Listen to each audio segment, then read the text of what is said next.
Good afternoon. I appreciate everybody coming out today on this cool January day. At least we don't have all that snow that are. Oh, now we can really hear. I'm glad we don't have all that snow that our friends have back east. So thanks for coming out today. My name is Jim Pepper Henry. I'm director of the Gilcrease Museum, and it's my honor, really, to follow in the footsteps of the founder of this museum, Thomas Gilcrease, in his efforts to promote the works of living contemporary American Indian artists, and following in that track. But it's my pleasure to have been a part of bringing the Rick Bartow Things You Know But Cannot Explain exhibition here to the Gilcrease Museum. This is the first venue on its travels around the United States. And I want to recognize a few folks this afternoon. Is Bill Avery here? Bill? Oh, there he is back there. Bill is a good friend of Rick Bartow and also a collector. And many of the works in the show come from Bill's collection. And so we're happy that he's here today.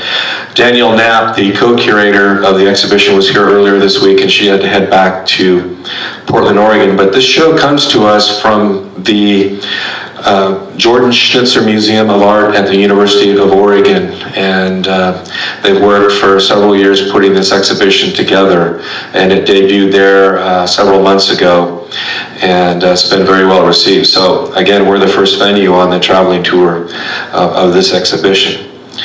Now I would like to introduce another good friend of Rick Bartow's and his representative, Charles Froelick.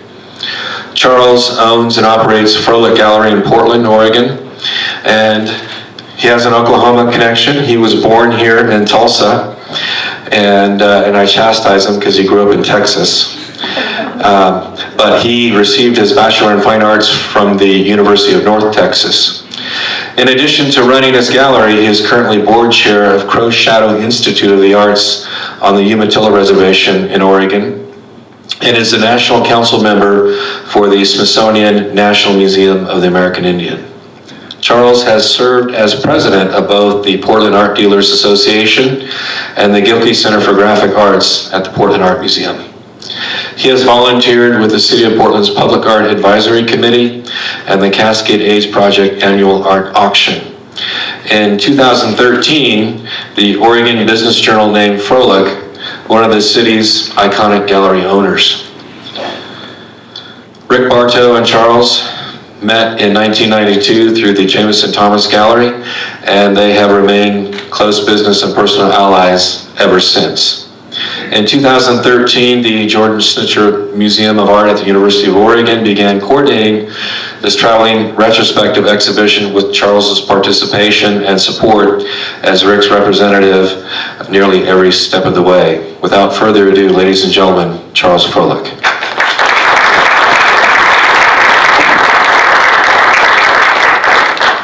Jim, thank you so much. Now if I can, I need the cursor, get my presentation going. Yes. Success. Okay, well, thank you. I think my job is done since the slideshow works. I can just put it on automatic. Off.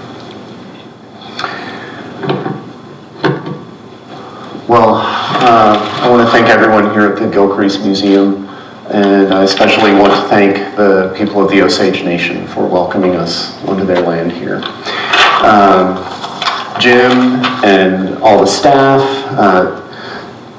Laura Fry, new curator, Cindy Williams, Sandy Freeman, Melanie Hamilton, Frank Mulhern, and Amanda Burns, and the now retired and very happy Deborah Burke have been just incredible. And Rick, whose home couldn't be here today, he sends gratitude, really grateful for all the work that everyone's done to present him, and his best wishes to you from Rick. I want to thank, in addition to Danielle Knapp, the co-curator of the organization, Jill Hartz, the director of the Jordan Schnitzer Museum, and their retired curator, Larry Fong, 3 of them wrote excellent essays in the book, which you'll find in the shop. And another merchandise offer, the bookstore has music CDs by Rick Bartow and his band, Rick Bartow and the Backseat Drivers, and there are 2 of them in there now that you can buy, and they're pretty wonderful music. Okay, here's Rick. I have to know not to yell into this microphone. Rick Bartow was born and raised in Newport, Oregon. He was born in 1946, and people think that he's an Oregon tribal member, but his family moved up in 1910 from Northern California to Oregon. This is his drawing studio. It is, you'll see like spots where he's working on several pieces at a time. Now these are all done, but you get all the remnants of the pastel and the used tape. This is Newport in Sequoia Bay. It is so idyllic and beautiful. Please come out there and eat some fresh seafood with us. His studio, the drawing studio, is just over there. That is Idaho Point. And this sense of the ocean is prevalent. The woods, we have the Coast Range Mountains that are heavily wooded and access to the ocean. So basically Newport is a fishing and hunting and lumber community. So this is California, and you see up here Wiyot and Yurok and Karak and Hupa. His grandfather, John Bartow, in 1910 is the one who brought his family out to Oregon. Now you'll see there's a little bay right there, Humboldt Bay, and that's where Rick's family is from. That's where the Wiyot people are. You'll see a lot of references to Rick as a Yurok member, and that's because old records, BIA and the tribal records, they assigned Rick and his family to be Yurok members, and it was wrong. Eventually, he got word that he was a Wiyot, and some people said, yay, better health insurance, but it was definitely an identity shift for Rick as well, because you grow up thinking you're one thing, and then you're told you're another. The language is totally different, and you can see in the previous slide, these are all the language groups of California. It's a highly diverse community, much like Oklahoma. So something that a lot of our nation and a lot of the world does not recognize or understand or know, and it's kept out of textbooks, and it's kept out of a lot of just general knowledge. During the gold rush in California, you think, oh, San Francisco, open your golden gates, what a heaven. California is nirvana. Not for the native communities. It was known as a killing state. It was constitutionally legal to kill native people because they were considered to be getting in the way of the gold mining and all of the commerce. So in 1860, the Wiyot people were having their world renewal ceremony. This is an annual ceremony. It's a very unique culture of renewal. They stomp the earth, much like an earthquake, to balance it and to bring energy back into the earth. So on an island in the middle of this bay, they're peacefully holding their renewal ceremony, wishing the whole world good. And pioneers came in and slaughtered the elders. Over 100 people were killed. So the medicine, the language, the ceremony, the craft, everything was gone. And there was a great diaspora and cultural collapse. The Wiyot community is still really suffering from that. But Ted Hernandez, the tribal chair, is pulling it together, and Cheryl Seidner is working on the language preservation. So for his grandfather, John, to walk up the coast and go to Oregon, he found that Newport Bay and just said, oh, this looks like home. And they settled there. these are some, what I'm trying to do is give you a little, a broad history or a broad context of who Rick Bartow is, because from my understanding, this is an unusual show for the Gilcrease, and Rick's work has not been shown to this extent in Oklahoma before. So here's a new person, and we're so grateful that you'd allow Rick's work to be presented, and hopefully you'll take some time to understand why it is the way it is. The Wiyot people were definitely crafty, and the elk spoons were used to stir the acorn mush, and that's why there's so much black. All the tannin was staining it, and but you can see these beautiful patterns, each one of them unique. It's like someone carved them for their own use, and these are in the collection at the National Museum of the American Indian. And some of them are repaired. They have little strings, and you'll see faces on them.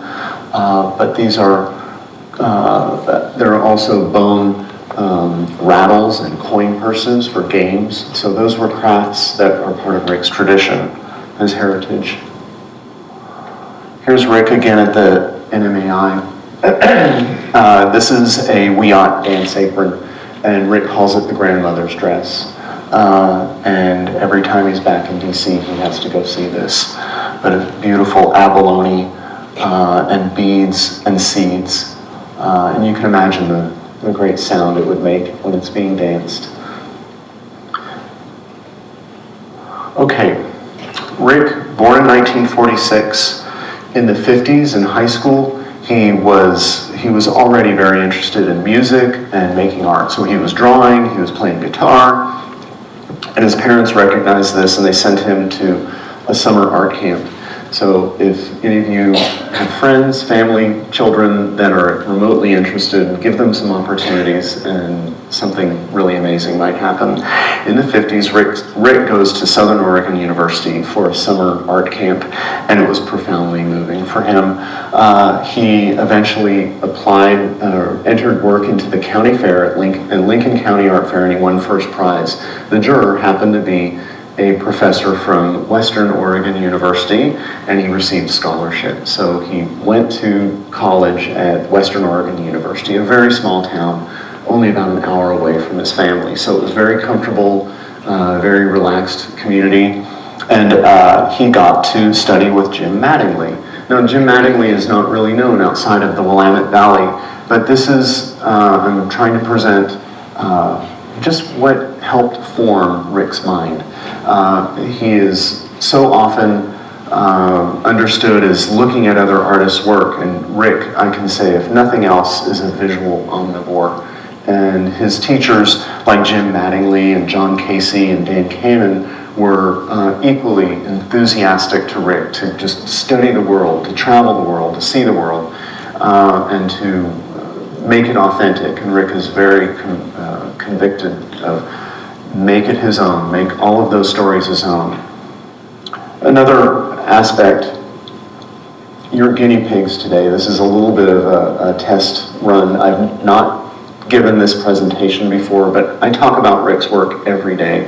I have my gallery, Froelick Gallery in Portland. I've represented Rick since 1992, and I never know who's going to come in the door. So it could be a scholar, it could be a professor, an artist, or someone who's never even looked at an art gallery. And it's really amazing how many responses to Rick's work are just like, tell me more, show me more. So and he is one of the most complex artists I work with. So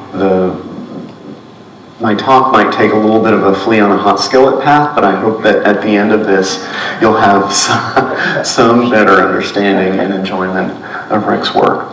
His father was Wiyot and his mother was Anglo. He grew up going to church in the mornings and powwow in the afternoon. He was the Siletz Reservation in Newport, or right near Newport. That's the tribal community that welcomed Rick's family, and that's where they were involved. So it's also a multinational tribal experience for him. And then he said, if people say, are you native or are you what? And he says, I'm both. How can you deny your mother or your father? Jim Mattingly, you see this erasure and gesture. and Mark, and you can tell, I mean, I think this looks more like the 80s, those colors in the art marks, but Jim Mattingly was making what Rick called haunting portraits of Native Americans. And in the early 70s, Jim Mattingly turned Rick onto Fritz Scholder. I think a lot of the country was discovering Fritz Scholder and seeing what outrageous work he made. Rick's work gets compared to Fritz Scholder quite often, and Rick and Fritz corresponded. They never met in person, but Fritz was very kind enough to write back letters to Rick. And if you know Fritz's work, you know how controversial it was. People were afraid of it, so it's haunting. But it showed a scary side of life. It's the other half. It's the equal half. We don't just have sunflowers and bluebonnets all day. We have a life that's mixed with sorrow and joy. And Rick is equally attentive. You get a sense of the color. And I'm not showing as much of Rick's work in this presentation because you've got 3-4 fabulous rooms of 40-year span of Rick's work. So I'm hoping that what you look at here, you'll walk out into the room and think, oh, okay, now you get a little response. Leonard Baskin, an American artist who was an avid printmaker, prolific as well, etchings, woodcut, and very dark at moments, very, very dark. But Rick started collecting Leonard Baskin's work at an early age and looking at it. Again, look at this beautiful portrait. And Rick said, okay, if Leonard Baskin and Peter Max and Andy Warhol and Edward Sheriff Curtis, everyone else can make portraits of Indians, then he will too. Then you'll see some of Rick's portraits of self-portraits and portraits of Indians in the show. And I was presenting some of Rick's handmade books as he walked into the room. Here we go. First real mature work of Rick's, I believe, in the 70s. Before that, it was really hatching it out. Rick, in college, graduated in '69. He got married that same year and was drafted to Vietnam. He went into Vietnam as an Army Bravo Company teletypist. He was an accomplished guitar player and singer, so his superiors said, well, go to the hospital and help calm the nerves of the wounded. And Rick was traumatized. He went in and he played for these men, but he's finding the crushing horrors of war right in front of him, and he's trying to console these people. He comes back to Newport, and he's, at that point, they would have said shell-shocked. He had post-traumatic stress disorder, and it was a very dark time for Rick. His college professors, this is just so wonderful, his college professors just circled around him and gave him support. And he definitely had some rough years, but they helped get him jobs and get him enrolled to go back to secondary education or to study further in college. And he eventually became sober in the late 70s, and he said really it was his artwork that drew him sober.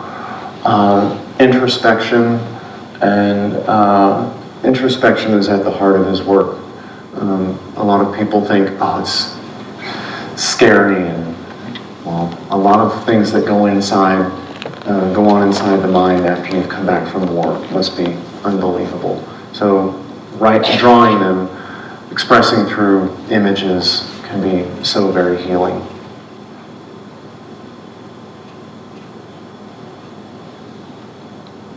Horst Janssen, a German artist. He's known for his graphics. He is, again, an omnivore. He was a wild man. He drew himself. He drew flowers. He and Rick were able to meet, and Horst said to Bartow, he said, draw everything. Draw the bird on the fence post, draw the food on your plate, draw yourself, draw your lovers, do whatever. Draw it, because through that close examination you become more aware of the essence of what you're trying to understand. And Rick has done that. So here's Rick looking not just at his own tradition of like, well, what would be native, what would be a tribal tradition work, what is Wiyot, what is Siletz. He was looking at the greater world picture of self-expression. Frank Lapina, maybe some of you know Frank. I think you might have shown his work here at a group show. Frank is a Wintu from California, Sacramento area. He's taught at Sac State, California, or at Sacramento State College, and he is a great mentor to a lot of people. I'm showing this not because it's an influence on Rick's design sense or aesthetics, but Frank was one of those people that just, he had it together. He expressed himself so uniquely. He really, he bridged so many rivers. He was just he is a wonderful person, and a major influence on contemporary art, Native community on the West Coast. So the flea on the hot skillet, I'm jumping around because you'll see there are a lot of aspects of Rick's work that is difficult to categorize. So I'm going to try to show some, I'll just try to show you something that you'll remember. This is just last year. These are large, 45 cell inch square. So this series, he had written GC all over them, and we're like, GC, what is that, Rick? And he was like, Great Crow, can't you tell? So I don't know if you have a video here at the installed. I didn't see that in the exhibition. There are some videos that you can find online of Rick drawing, and he attacks the paper. His hands are filthy. He's drinking a lot of coffee. There are pastels on tables right behind him that he just reaches back and grabs them and smashes them onto the page. So you see these explosions of color.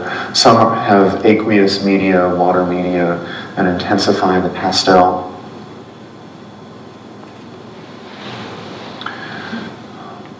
I want people to know that Rick is one of the funniest dudes I know. Thursday night, folks were saying to me, he's pretty intense. Is he a nice guy? Is he fun? It's like, oh, he is so delightful. He loves to laugh. And as I said earlier, sorrow and joy are of equal importance to him. Without one, you don't understand the other. It's just, you can't separate your life and say, I only will have happy times. But you see, he always works in sequence. That wall where the Great Crow series was, sometimes he puts a shelf there and puts a row of 20 panels this size, and he'll have his buckets of paint and his palettes, and he'll work on, I mean, literally, he'll just take the brush or the rag and go and make a mark or a silhouette or an outline on every single one, and then the palette changes, and then he might work on every other panel, and then he works on every other, and it's this cacophony of gesture and great variation in sequence. It's not like, oh, there are 25 birds that result at the end of this.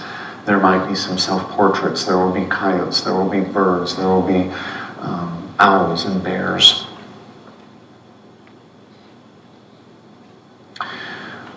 Collaboration with a printmaker from Tokyo has been going on for 20 years. Rick, Lillian Pitt, Elizabeth Woody, Harry Fonseca, a number of artists were invited to participate in a papermaking workshop with Naoki Sakamoto. He's a papermaker in Tokyo, and it was an expanding Rick's worldview. He had not been to Japan, but here Japan came to him, and then he couldn't resist. And along with it came this new access to handmade papers and Japanese artists, and he had always been looking at Japanese masks and art, but now he could go there and visit these Japanese artists. Naoki Sakamoto is the papermaker, but this is Seiichi Hiroshima. And Sei, as we call him, is a master printer. He is printed for Yayoi Kusama. He's taught at the Musashino Art College in Tokyo. He's an incredible etching master. And Rick hates chemistry, so he doesn't use oil and he doesn't like etching chemicals. So they do dry point prints, and Rick scratches dry point plates. These are the prints in proof state, but he'll draw just like the little paintings, just like the Great Crow. He'll have a stack of zinc, copper, or plexiglass plates, and he'll just start drawing and drawing and drawing. And then the dirtier those plates are, the better for Rick. The print collaboration started in 1994. 1997. I was able to be in Japan with Rick, and we went and visited the Shinpukuji temple. It's a Buddhist temple, and it has incredible sculptures by Mokujik and ink, and you'll see some images later, and it just put Rick's head into a fire pit. Here are these scroll handmade paper paintings of Daruma, and he's drinking sake, he's drinking tea, he's seeing the people coming to ask him questions, and this is my favorite of all. It's a terrible photograph, but Rick just said, oh, he was there. He could tell that Rick had time traveled. Rick could tell that he had traveled through time. I think it looks like him. This is a series that Rick did soon after. Handmade paper, as explosive a use of color and ink as the pastels. The brushes that are used in some calligraphy forms are quite large, and you have a bucket of ink and you dunk it in and it'll absorb a gallon of ink, and then you just start going at it. Others are more fine. Rick experimented with everything: brushes, sponges, and even the papermaker Naosan turned him on to going down to the hardware store and getting an insecticide sprayer. And you fill it up with ink and then pump it full of pressure and just let it rip. And that is a great way to spray ink. So again, an omnivore, making everything authentic in his own. This Daruma, the guardian dog, the salmon, the iconic image of bounty and sustenance of the Pacific coast, the falcon, the articulate, strategic planning of a falcon. Here's Rick in his studio. He's always surrounded himself with masks and other people's artwork. Carving traditions from the Pacific Northwest. You recognize them the world over. The form line design, you have beautiful examples here in this museum in the Gilcrease. And Rick studied with incredible master carvers, but it was so rigid. Rick is, I'm a modern. I can't draw out everything before I carve it. The Mexican masks were a great inspiration to him.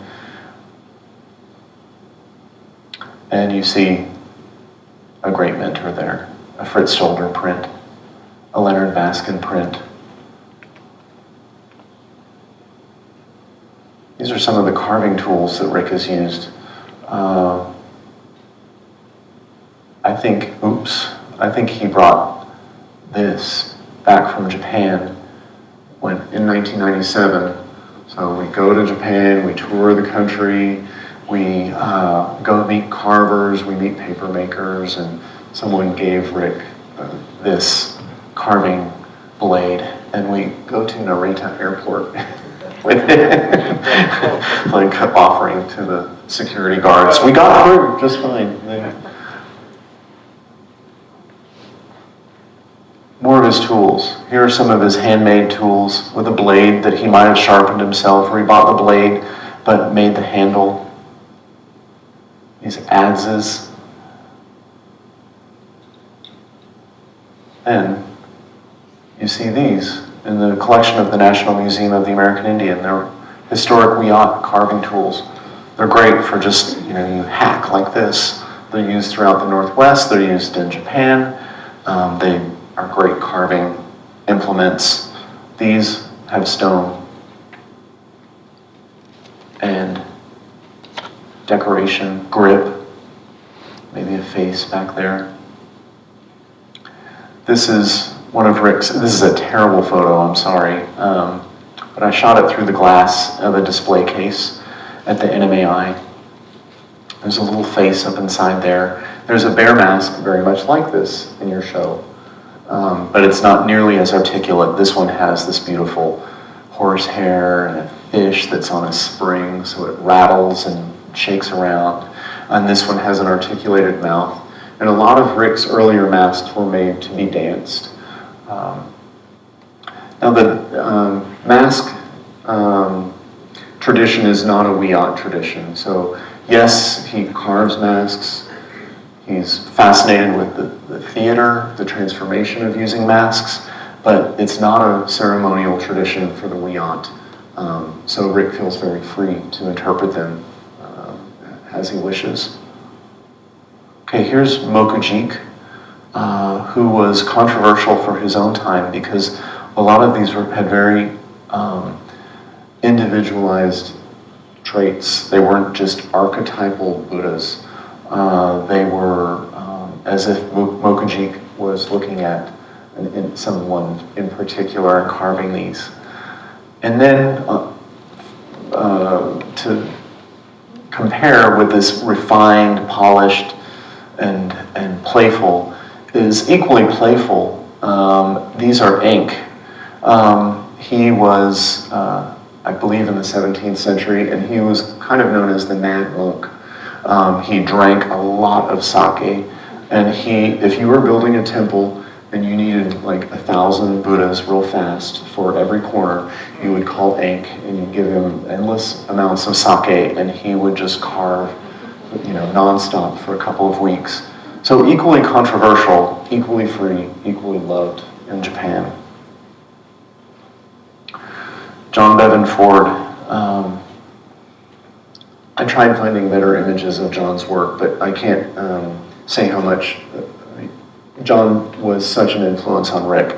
The community of Native artists of the whole Pacific Rim is very tightly connected. They feel a great kinship, and they gather quite often for big art-making celebrations. And John Bevan Ford was an elder Maori artist. He was a carver, he painted, he drew, he made rugs, he loved opera, he was a political activist, and he was just not a finer man could be found. He was a great friend to Rick, and you see this almost decorative, just encrusting all of these sections with great pattern, great design. And here is a pole that Rick carved after meeting John Bevan Ford, and with John's assistance and guidance.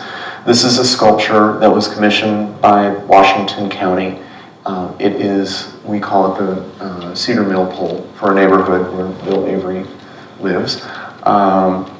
And the moon and tides, or the rivers, is the name of this pattern that Rick created. So the intermingling of generations, how our families intertwine, and how the rivers run down at their courses and bring new life to them. A beautiful pattern. So, and the sentinel on top, watching over the land. This is a piece that, while it was in the middle of commission, Margaret Archuleta from the Herd called and said, "We're doing a big show at the White House. We need a monumental sculpture in a public collection." I said, I've got just the one for you. So this one went to the White House. Here are a couple of other sculptures by Rick, not in the show. This is a 25 14 sculpture, a horse head. Iconoclastic, nails, tar, wax, paint, pigment, dentures, wood teeth.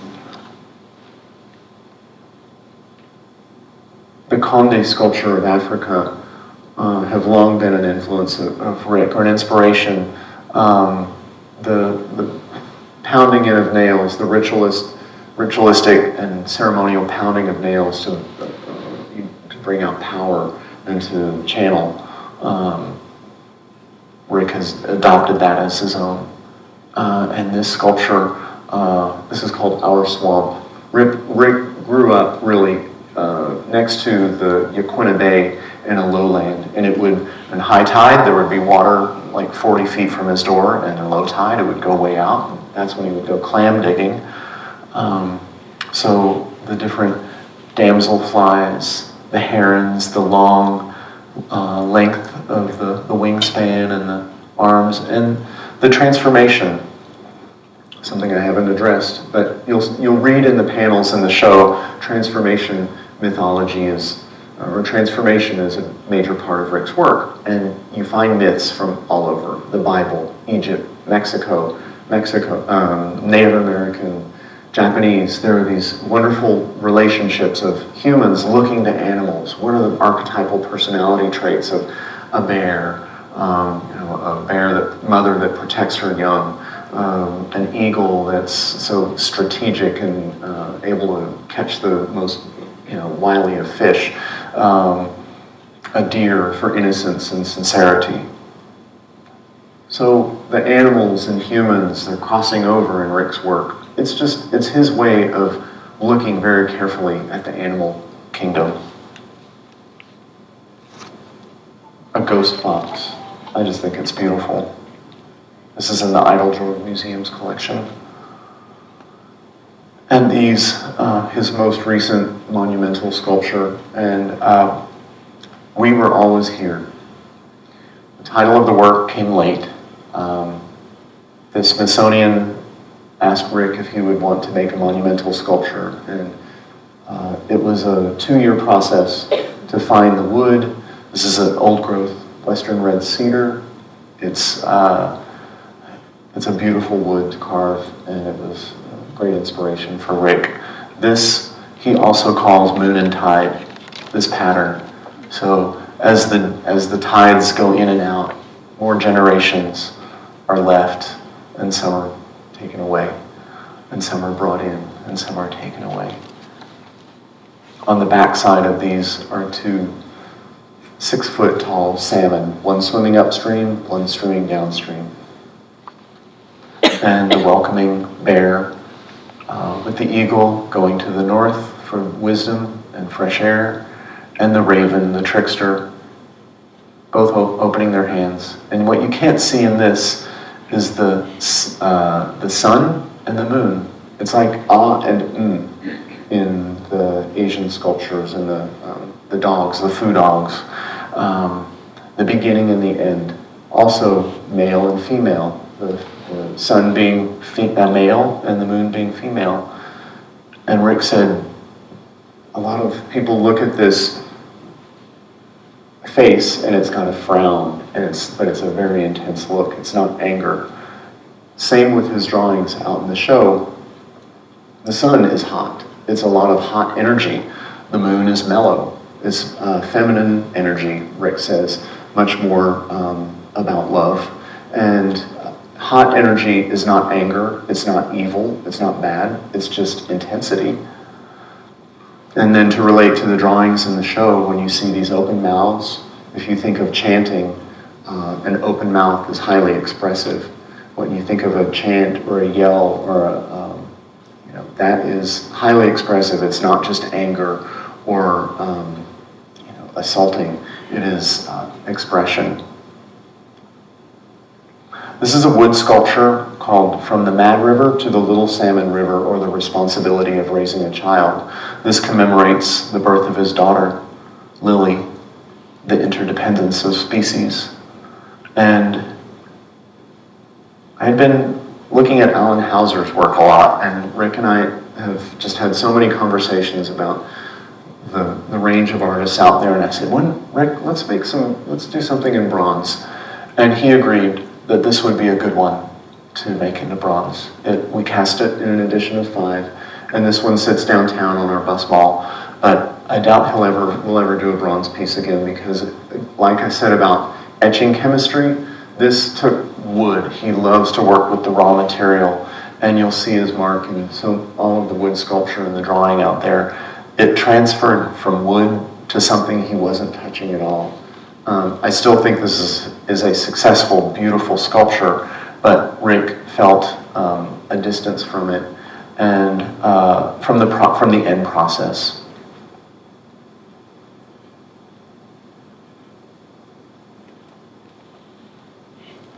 He's so fun, and he loves his coffee. Okay, in 2013, we started organizing this exhibition with the University of Oregon in the spring, and in August of 2013, Rick had a major stroke, and the result was aphasia, great memory loss, and speech pathologies. So he lost all of the words to his music. He had been writing for 40 years, all of his own lyrics, and they were all gone. He couldn't say the most simple of words, and he's gone through great lengths with speech therapy, and he's regained his speech. He can sing again. The stroke did not affect his dexterity.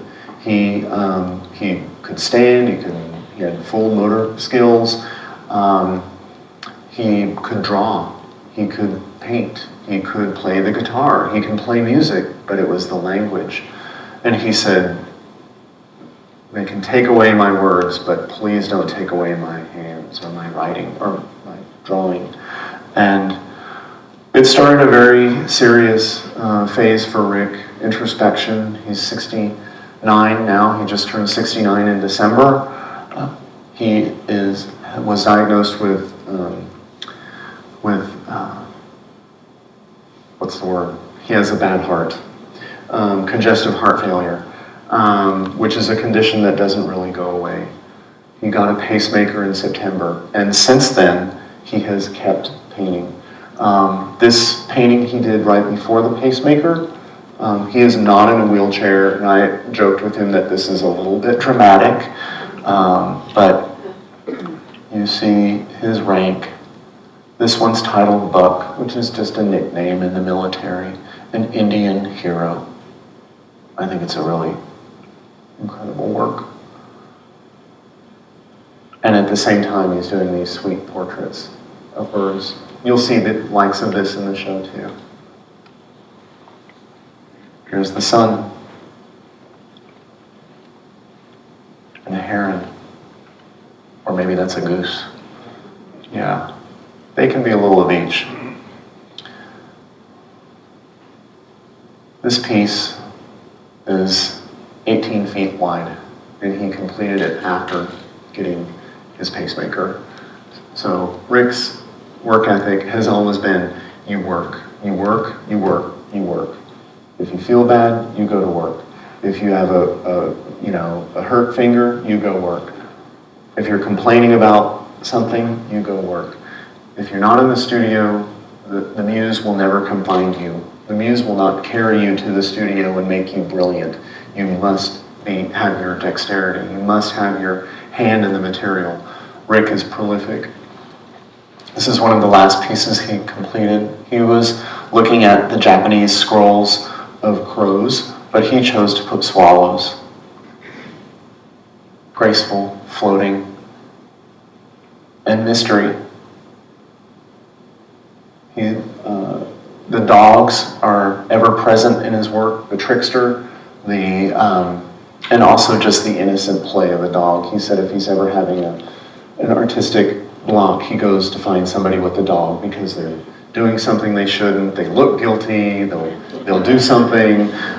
So a dog is multifaceted in his work. The community of artists that Rick is buoyed and inspired by is vast. The comparisons to Fritz Scholder are are one thing, but there are so many artists that without them Rick would really have been less. Harry Fonseca, a minding artist from California, Lillian Pitt of Warm Springs is just an incredible inspiration to him. Joe Fedderson, member of the Colville Confederated Tribes, Gail Tremblay, a basket weaver who works with cinematic film, James Lavador, maybe you haven't shown his work here, but he has a gorgeous painting at the Crystal Bridges. And here's Jim Lavador, a dramatically abstract painter, and Rick in great conversation about paint, about gesture, about abstraction. I want to recognize Rebecca Dawkins as a great supporter of Rick's work and scholar. She wrote the first serious monograph on Rick's work, and that is titled My Eye. The Hallie Ford Museum of Art published that along with the show of the same title. It's out of print, but it can be found occasionally on eBay, so if you're looking for more reading, more scholarship on Rick, Rebecca Dawkins, My Eye. I probably overstayed my 30-40 minutes, and I can tell you more if you have questions. I would be very happy to field questions. And I'll be in the galleries after this for a little while, so I'd love to talk about his work in person too. And I thank you very much.